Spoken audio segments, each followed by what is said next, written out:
MP board के कक्षा 9th के विद्यार्थियों, देखिए जिस घड़ी का आपको बेसब्री से इंतज़ार था, इस वीडियो में हिंदी का एक ज़बरदस्त क्वेश्चन पेपर फुल सॉल्यूशन के साथ में यहाँ पर हम देखने वाले हैं।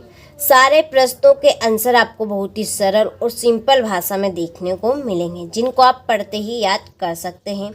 देखिए वास्तव में आपको 75 नंबर में से 60 से 65 नंबर यदि लाना है तो देखिए आपने सही वीडियो चुना और सही चैनल पर आप आए हैं। आपके लिए ऐसा ही शानदार क्वेश्चन पेपर मैं आपके लिए फुल सॉल्यूशन के साथ में लेकर आई हूँ, जिसके माध्यम से आप 75 नंबर में से 60 से 65 नंबर आराम से कवर कर सकते हैं। तो देखिए बिना किसी देरी के और बिना किसी डाउट के सारे क्वेश्चनों को आप जल्दी से कंप्लीट करें, ताकि आप 75 नंबर में से 60 से 65 नंबर आराम से कवर कर सकें। तो चलिए बिना किसी टाइम वेस्ट की वीडियो को हम शुरू करते हैं और सारे ही प्रश्नों को समझ लेते हैं। तो देखिए सारे प्रश्न आपको धैर्य और शांति से कंप्लीट करने हैं, ताकि आप आराम से इनको याद कर सकें। ठीक है, तो चलिए पहले क्वेश्चन की ओर बढ़ते हैं। तो पहला क्वेश्चन है, सही विकल्प का चयन कर लिखिए। तो सही विकल्प आपके सबसे पहले यहाँ पर 6 नंबर के आपसे पूछे जाएंगे। ठीक है, तो देखिए पहला क्वेश्चन है इसका आपका कि द्विगुण व्यंजन है। तो देखिए जो द्विगुण व्यंजन है वो है आपका ड और ठ। दूसरा प्रश्न है कि जो व्यक्ति अपनी किस्मत खुद रचते हैं उन्हें कहते हैं, तो उन्हें हम क्या कहेंगे? साहसी। तीसरा है एक दिन भूज का पाठ की विधा है, इसका आंसर है डायरी। चौथा है धरती शब्द का विलोम शब्द होगा, तो धरती शब्द का विलोम शब्द होगा आकाश। पांचवा है दो वर्णों के मेल से उत्पन्न विकार को कहते हैं, तो संधि। और दो शब्दों के मेल से उत्पन्न, यदि यहाँ पे शब्द पूछ लिया जाए तो दो शब्दों से बनने वाले शब्द, एक नया शब्द जब बनता है दो शब्दों से, तो उसे हम समास कहेंगे। ठीक है, यहाँ पर आपका जो आंसर रहेगा वो संधि रहेगा यहाँ पे। छठा है कारक के प्रकार है, तो कारक के प्रकार है आपके 8। कितने प्रकार है? 8 प्रकार है। तो यहाँ से आप स्क्रीनशॉट ले लीजिए अच्छे से और अच्छे से कंप्लीट करें जल्दी से, जितनी जल्दी हो सके उतनी जल्दी। अगले क्वेश्चन में है रिक्त स्थानों में सही विकल्प का चयन कर लिखिए। पहला क्वेश्चन है कि मेहमान को भोजन में सबसे ज़्यादा खालिस्तान पसंद था, तो इसका आंसर है पापड़।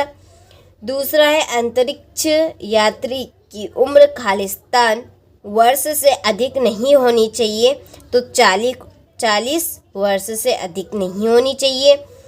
तीसरा है रन फॉर यूनिट मैराथन दौड़ खालिस्तान किलोमीटर लंबी थी, तो 5 किलोमीटर लंबी दौड़ थी। चौथा है यहाँ तो पूर्णमासी के खालिस्तान के समान है, कौन? चांद। पांचवा है सतपुड़ा के घने जंगल खालिस्तान में डूबे हुए से नींद। और छठा है दुष्ट व्यक्तियों के साथ साथ आदर्श खालिस्तान भी होते हैं प्रणेता, यानी कि वो भी उनके ही जैसे हो जाते हैं। ठीक है, चलिए तो ये आप किस तरह से रिक्त स्थान कंप्लीट हुए, स्क्रीनशॉट आप अच्छे से ले लीजिए और कंप्लीट करें जितनी जल्दी हो सके उतनी जल्दी। और देखिए आप अभी तक हमारी एप्लीकेशन के साथ नहीं जुड़े हैं तो उसके लिए आप देखिए वार्षिक परीक्षा के लिए जुड़ जाइए, क्योंकि हम वार्षिक परीक्षा के लिए एप्लीकेशन के ऊपर प्रॉपर तरीके से तैयारी करवा रहे हैं। देखिए आपकी जो त्रैमासिक परीक्षा है ये तो नॉर्मल है, आपको ज़्यादा इंटरेस्ट भी नहीं लेना है। देखिए जो मिल जाए आपको त्रैमासिक परीक्षा में वो सही है, लेकिन जो मेन एग्ज़ाम है वो कौन सी? आपकी वार्षिक है। तो उसके लिए देखिए हम आपकी फुल फाल तरीके से हम वहाँ पे आपको तैयारी करा रहे हैं ज़बरदस्त तरीके से। और देखिए इस चैनल को पर यदि आप पहली बार है तो सब्सक्राइब करके ज़रूर रखिएगा, क्योंकि त्रैमासिक परीक्षा के बाद इसके ऊपर आपकी लाइव क्लास चलने वाली है। ठीक है, तो चलिए आपने अभी तक एप्लीकेशन के लिए कॉल नहीं किया है तो डिस्क्रिप्शन में नंबर दिए हैं, आप उन नंबर पे कॉल कर सकते हैं और पूरी जानकारी ले सकते हैं। तो चलिए जोड़ी कंप्लीट करते हैं। तो यहाँ पर मैंने पहले से ही टिक मार्क लगाए रखे हैं, ताकि आप सभी का ज़्यादा समय बर्बाद ना हो, कम समय में आप पूरी तैयारी अच्छे से कर सकें। मेन उद्देश्य हमारा यही रहेगा, आपको अच्छे से अच्छे नंबर दिलवाने का। ठीक है, चलिए का नंबर का है आपका दुर्लभ, इसकी जोड़ी है कठिनता से प्राप्त। ठीक है, कबीरदास, इसकी जोड़ी है सखियों एवं सबत। और यहाँ पर तीसरा है सम्मानी, इसकी जोड़ी है आदर योग्य। मृत्तिका, इसकी जोड़ी है मिट्टी। दो बैलों की कथा, इसकी जोड़ी है मुंशी प्रेमचंद। और जहरीला, इसकी जोड़ी रहेगी आपकी सांप। ठीक है, चलिए तो स्क्रीनशॉट आप ले लीजिए अच्छे से और कंप्लीट करें। इसके बाद में है आपके एक वाक्य में उत्तर। ठीक है, देखिए पहला है यहाँ पे हिंदी वर्णमाला में स्वरों की संख्या कितनी है। तो हिंदी वर्णमाला में जो स्वरों की संख्या बताई गई है वो कितनी बताई गई है, 11। दूसरा है सूरज का ब्याह कविता में सुहाग के गीत कौन गा रहा है। तो रामधारी सिंह दिनकर। कौन गा रहा है, रामधारी सिंह दिनकर। थोड़ा सा छोटा कर लेते हैं। ठीक है, चलिए अगला है भारत के अंतरिक्ष केंद्र का नाम क्या है। तो IRSO यानी कि इसरो भी हम इसको बोल सकते हैं। चौथा है बंशीधर को किसकी नौकरी मिल गई थी। तो बंशीधर को दरोगा की नौकरी मिल गई। दरोगा किसे कहते हैं, पुलिस को। ठीक है, पहले के में कहेंगे दरोगा। चलिए पांचवा है झूरी के बेलों के नाम लिखे। तो झूरी के जो बेलों के नाम थे वो थे हीरा और मोती। वात्सल्य रस का स्थायी भाव क्या है। तो वात्सल्य रस का स्थायी भाव है वत्सल। क्या है, वत्सल। ठीक है, चलिए तो आप स्क्रीनशॉट ले लीजिए बढ़िया से और अच्छे से कंप्लीट करें। और परीक्षा में जाने से पहले एक बार सारे क्वेश्चन आंसर को आप पढ़ के जरूर जाइएगा ताकि आप अच्छे से अच्छे अंक प्राप्त कर सकें। ठीक है, चलिए पांचवा क्वेश्चन है सत्यासत्य लिखिए। पहला या रा उष्म व्यंजन है, तो ये आपका असत्य है। दूसरा है कबीर की भाषा सद्दू ककड़ी है, तो ये आपका सत्य। तीसरा है हरी घास पर चलना स्वास्थ्य के लिए हानिकारक होता है, असत्य। चौथा है अड़ियल शब्द का अर्थ हट्टी है, तो बिल्कुल सत्य। पांचवा है धोखे से सफलता पाना सम्मानजनक होता है, तो ये आपका सत्य। छठा है हेलन केलर को तैराकी का बहुत शौक था, तो इसका आंसर है आपका सत्य। ठीक है, चलिए तो स्क्रीनशॉट आप ले लीजिए यहाँ से अच्छे से कंप्लीट करें। छठा प्रश्न है जल के भीतर से वृद्ध मछली ने सभी जीव जंतुओं से क्या कहा। तो देखिए ये आपके जो प्रश्न थे ये आपके वस्तुनिष्ठ प्रश्न थे, यानी कि 1 नंबर में पूछे जाने वाले आपके प्रश्न जो कि हमने सारे आंसर सहित कंप्लीट किए हैं। अब देखिए आपकी बारी है क्वेश्चन नंबर 6 से। देखिए ये आपके 2 नंबर वाले प्रश्न यानी कि हम कहें तो लघुत्तरी प्रश्न रहेंगे और ये आपके दीर्घोत्तरी प्रश्न तक रहने वाले हैं। ठीक है, 4 नंबर तक के आपके प्रश्न रहेंगे। तो क्वेश्चन नंबर 23 तक हम अब फुल सॉल्यूशन देख लेते हैं इनका। सारे क्वेश्चन आपको उसी में मिल जाएंगे PDF में। तो चलिए देखते हैं क्वेश्चन नंबर 6 का आंसर। तो देखिए ये आपका छठे प्रश्न का आंसर। छठा प्रश्न क्या था हमारा, देखिए यहाँ पर लिखा भी है कि जल के भीतर से वृद्ध मछली ने सभी जीव जंतुओं से क्या कहा है। ठीक है, तो जल के भीतर से वृद्ध मछली ने जलचरों को संबोधित करते हुए कहा, सावधान जलचरों, खुशी में सबके साथ नहीं फूलो। ठीक है, तो ये आपका इस प्रश्न का आंसर रहेगा। तो स्क्रीनशॉट आप ले लीजिए।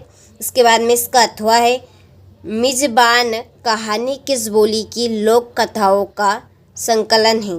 तो इसका आंसर आपके सामने है स्क्रीन के ऊपर कि मिज़बान कहानी बुंदेलखंडी लोक कथाओं का संकलन है कि बुंदेलखंडी भाषा में मेजबान, ठीक है, मेजबान को मिज़बान कहा जाता है। और यह कहानी ऐसे ही एक मेजबान और मेहमान के बारे में है। ठीक है, चलिए तो स्क्रीनशॉट आप ले लीजिए।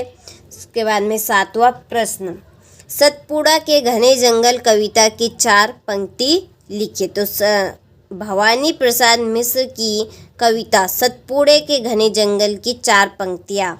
नंबर 1 सतपुड़ा के घने जंगल, नंबर 2 नींद में डूबे हुए से, नंबर 3 उगते अनमने जंगल, ठीक है, उगते अनमने जंगल। और नंबर 4 झाड़ ऊंचे और नीचे छुप खड़े है आँख नीचे, ठीक है। चलिए, तो ये आपका इस प्रश्न का आंसर हो गया है। और अभी तक आप एप्लीकेशन के साथ ऐड नहीं हुए तो डिस्क्रिप्शन में नंबर है, आप उन पे कॉल कर सकते हैं। कॉल करने के बाद आपको पूरी जानकारी मिल जाएगी। देखिए, हमारा मेन उद्देश्य है आपको वार्षिक परीक्षा की तैयारी करवाना, ठीक है। वहाँ पर प्रॉपर तरीके से आपको हम तैयारी कराएंगे। और जैसे ही आपकी त्रैमासिक परीक्षाएं खत्म हो जाएगी, उसके बाद इस चैनल के ऊपर लाइव क्लास भी आपकी आने वाली है। तो चैनल के ऊपर यदि आप पहली बार है तो सब्सक्राइब करके ज़रूर रखिएगा, ठीक है। चलिए, इसका अगला क्वेश्चन देखते हैं। पर्यावरण दिवस कब और क्यों मनाया जाता है? तो जो पर्यावरण दिवस है ये क्यों मनाया जाता है और कब मनाया जाता है, यानी कि किस तारीख को? तो देखिए, इसका आंसर है कि विश्व पर्यावरण दिवस हर साल 5 जून को मनाया जाता है। कब मनाया जाता है? 5 जून को, ताकि पर्यावरण संरक्षण के महत्व को बढ़ावा दिया जा सके और लोगों में पर्यावरण के प्रति जागरूकता फैलाई जा सके, ठीक है। क्यों मनाया जाता है पर्यावरण दिवस? ताकि पर्यावरण संरक्षण के महत्व को बढ़ावा मिल सके और लोगों में पर्यावरण के प्रति जागरूकता बनी रहे, ठीक है, यानी कि जागरूकता फैलाई जा सके। चलिए, तो काफ़ी सरल और सिंपल है, जैसे कि मैंने आपको शुरू में ही कहा था। अगला क्वेश्चन है कि मासिक वेतन को पूर्णमासिक का चांद क्यों कहा गया है? तो इसका आंसर है कि मासिक वेतन आपकी महिलाओं और लड़कियों में होता है, जिसे हम मासिक धर्म बोलते हैं, तो वही है मासिक वेतन। तो मासिक वेतन को पूर्णमासिक का चांद इसलिए कहा गया है क्योंकि इस तरह पूर्णमासिक का चांद महीने में एक बार पूरा दिखाई देता है और फिर धीरे धीरे घटता शुरू हो जाता है। आपने आसमान में देखा होगा कभी कभी कि चांद एक बार हमें पूरा दिखाई देता है एक दिन, ठीक है, फिर दूसरे दिन से हमें वो थोड़ा सा उसमें से कम देखने को मिले, थोड़ा उसका आधा टुकड़ा नहीं देखने को मिलता है। तो इस तरह से वो धीरे धीरे घटता है और कभी हम देखते हैं कि कई दिन हम कि वो आधा हो जाता है, फिर आधे से और आधा होने लगता है और इस तरह से वो जब पूरा महीना उसका हो जाता है तो वो पूरा वहाँ पे समाप्त हो जाता है और हमें चांद दिखाई ही नहीं देता है, ठीक है। तो कहने का मतलब ये है यहाँ पर, और धीरे धीरे घटना शुरू हो जाता है और अंत में वो लुप्त हो जाता है। उसी तरह मासिक वेतन भी महीने में एक बार मिलता है और फिर धीरे धीरे खर्च होकर खत्म हो जाता है, इसलिए मासिक वेतन को पूर्णमासिक का चांद कहा जाता है, ठीक है। चलिए, इसके बाद में इसका अथवा है बरसात के मौसम में क्या क्या होता है? बरसात के मौसम में यानी कि बारिश के टाइम में क्या क्या होता है? तो चलिए पढ़ते हैं और समझते हैं, और सभी को पता है, नॉर्मल सा क्वेश्चन है ये। और तो देखिए, बरसात के मौसम में हवा की गुणवत्ता में सुधार होता है, ठीक है, यानी कि हवाएं तेज़ चलती है, कभी धीमी चलती है, इस तरह से। मीठे पानी की गुणवत्ता में सुधार हो जाता है, यानी कि जब बारिश होती है तो पानी बदल जाता है। हम कहते हैं गाँव के लिए पानी कुछ अलग सा लग रहा है अब हमें, ठीक है, तो पानी यानी मीठे पानी की गुणवत्ता यानी कि एक नया पानी आ जाता है। फिर और वनस्पति अच्छी तरह से विकसित होती है, यानी कि पेड़ पौधे उग जाते हैं। आपने देखा होगा बारिश के मौसम में कितने पेड़ पौधे उगते हैं, जिन पेड़ पौधों को हम नहीं लगाते हैं वो भी उग जाते हैं बारिश के टाइम में, तो ठीक है, और अच्छी तरह से विकसित होते हैं वो। इससे मौसम के अंत में फसल की पैदावार बढ़ती है। नदियाँ अपने किनारों से ऊपर बह जाती है, यानी कि नदियाँ फूल यानी कि जो नदियाँ है उनमें पानी अधिक आ जाता है, कि किनारों पे आ जाता है, वो पूरी तरह से भर जाती है, ठीक है। तो ये था बारिश के मौसम में क्या क्या होता है। तो बारिश के मौसम में हवा की गुणवत्ता में सुधार होता है। पॉइंट में लिखना चाहे तो आप पॉइंट में भी लिख सकते हैं। दूसरा, मीठे पानी की गुणवत्ता में सुधार हो जाता है। तीसरा, वनस्पति अच्छी तरह से विकसित होती है। ठीक है, और लास्ट में आप लिखिएगा जिससे मौसम के अंत में फसल की पैदावार बढ़ती है और नदियाँ किनारों से ऊपर बह जाती है। ठीक है, चलिए तो स्क्रीनशॉट आप ले लीजिए। 9वां क्वेश्चन है, कंठ से उच्चारित होने वाले वर्ण लिखिए। कंठ यानी कि हमारे गले के बीच में, ठीक है, यहाँ पर कंठ होता है, तो उससे कौन कौन से अक्षर हम उच्चारित करते हैं। कंठ से उच्चारित होने वाले वर्ण अ, आ, क, ख, ग, घ, ड़, ह तथा विसर्ग। ठीक है, विसर्ग। तो इन वर्णों को कंठी वर्ण कहते हैं क्योंकि इनके उच्चारण में कंठ यानी कि गला का प्रयोग होता है। ठीक है, चलिए फिर अगला क्वेश्चन है, डॉक्टर कलाम बचपन में किन चीज़ों से संतोष कर लेते थे। तो देखिए इसका आंसर कि जो डॉक्टर कलाम थे वो बचपन में परिवार की आय में योगदान देकर अपने आसपास का माहौल हरा भरा रखकर और नई चीज़ें सीखकर संतोष प्राप्त करते थे। ठीक है, तो डॉक्टर कलाम बचपन में किन चीज़ों से संतोष कर लेते थे, तो अपने परिवार की आय में योगदान देकर, अपने आसपास का माहौल कैसा हरा भरा दे रखकर और नई चीज़ें सीखकर वो संतोष पैदा कर लेते थे। ठीक है, यानी प्राप्त कर लेते थे। अगला है 10वां, आप अपने घर में किस किस प्रकार के अनुशासन का पालन करते हैं। तो हम तो अपने बच्चे को क्या नहीं करना चाहिए, इस पर ध्यान देने के बजाय क्या कराना चाहिए, इस पर ध्यान दें। गलत व्यवहार के लिए सज़ा देने के बजाय अच्छे व्यवहार की प्रशंसा करें।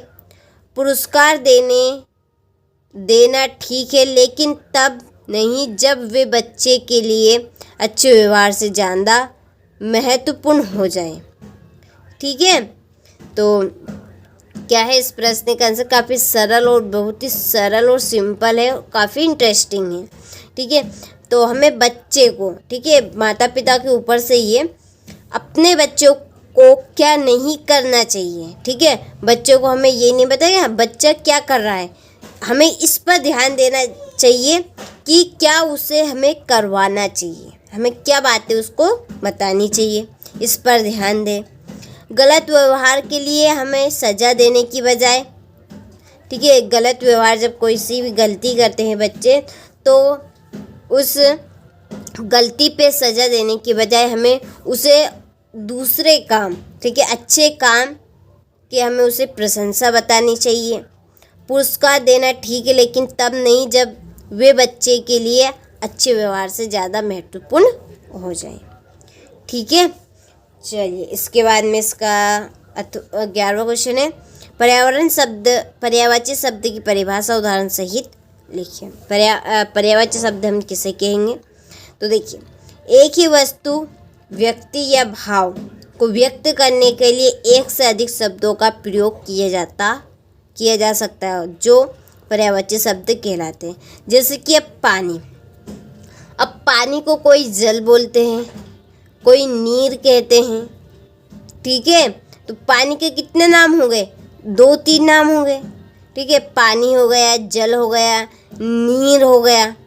तो कोई नीर बोलता है, तो कोई पानी बोलता है, तो कोई जल बोलता है, कोई इंग्लिश में वाटर बोलता है।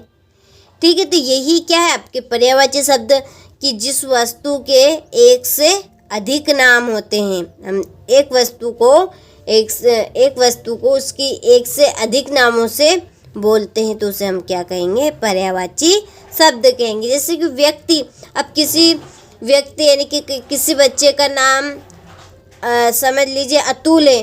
ठीक है, अतुल है, उसे गोलू नाम से पुकारा जाता है। किस नाम से, गोलू नाम से। यानी कि आजकल क्या होता है कि घर का नाम अलग होता है और बाहर का नाम अलग होता है और स्कूल में और कुछ नाम होता है, तो व्यक्ति का एक नाम की जगह 2-3 नाम रख लेते हैं। तो ये क्या है, पर्यायवाची शब्द बन गया आपका। ठीक है, जैसे सूर्य के पर्यायवाची शब्द सूरज, रवि, दिनकर आदि और भी नाम है सूरज के। कोई सूरज को सूर्य बोलता है तो कोई सूरज बोलता है, कोई रवि बोलता है तो कोई दिनकर बोलता है। ठीक है, चलिए अगला क्वेश्चन है, पंडित जसराज जी का पहला कार्यक्रम कब और कैसे मिला। चलिए तो यहाँ से आप स्क्रीनशॉट ले लीजिए, आपका जो वीडियो काफ़ी लंबा हो जाएगा। पेड़ पौधे हमारे लिए किस प्रकार फायदेमंद हैं। हेलेन केलर के माता पिता का नाम लिखिए। पुराने ज़माने में पत्र संचार के कौन कौन से माध्यम थे। जल का हमारे जीवन में क्या महत्व है। कारक की परिभाषा उदाहरण सहित। संधि की परिभाषा उदाहरण सहित। तत्सम और तद्भव की परिभाषा उदाहरण सहित। तक्षु और नासिका का तद्भव रूप लिखिए। ये अंतरिक्ष में यात्री कैसे चलते और क्या खाते हैं। कल आपने कौन सा अच्छा काम किया लिखिए। इसके बाद में निम्नलिखित मुहावरे का अर्थ लिखकर वाक्यों में प्रयोग कीजिए। ठीक है, ये आपके यहाँ पर मुहावरे उनका प्रयोग है। साथ में नमक का दरोगा कहानी का सारांश लिखिए। फिर सूरज का ब्याह कविता की प्रथम 2 पंक्तियाँ। दिए गए विराम चिन्हों का प्रयोग करते हुए वाक्य लिखिए। ठीक है, ये गद्यांश के प्रसंगों के उत्तर निम्नलिखित है। फिर आपकी बुक बैंक से पुस्तक प्राप्त करने हेतु तो आवेदन पत्र या मित्र को बधाई पत्र।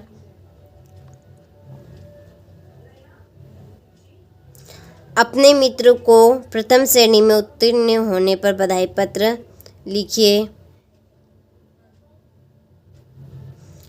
और यहाँ पर निबंध है आपका विज्ञान के चमत्कार का, उसकी ये रूपरेखा हो गई।